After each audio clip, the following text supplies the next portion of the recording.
কাতার ও মিশরের মধ্যস্থতায় গাজায় যুদ্ধবিরতির চুক্তিতে রাজি হয়েছে হামাস। তবে ইসরায়েলের পক্ষ থেকে এ বিষয়ে এখনও কোনো মন্তব্য করা হয়নি। বিষয়টি খতিয়ে দেখছেন তারা।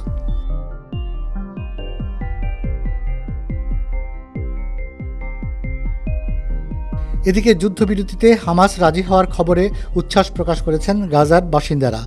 আল জাজিরার খবরে বলা হয়, চুক্তিতে রাজি হওয়ার ব্যাপারে বিবৃতি দিয়েছে হামাস। হামাসের বিবৃতিতে বলা হয়, হামাসের রাজনৈতিক শাখার প্রধান ইসমাইল হানিয়া কাতারের প্রধানমন্ত্রী শেখ মোহাম্মদ বিন আব্দুল রহমান আল থানিকে ফোন করে জানিয়েছেন হামাস যুদ্ধবিরতির চুক্তির প্রস্তাব অনুমোদন করেছে।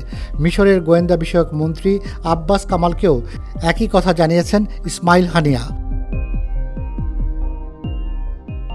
যুদ্ধবিরতির বিষয়ে হামাসের বিবৃতি নিয়ে যুক্তরাষ্ট্র আপাতত মন্তব্য করবে না বলে জানিয়েছেন মার্কিন পররাষ্ট্র মন্ত্রণালয়ের মুখপাত্র ম্যাথিউ মিলার।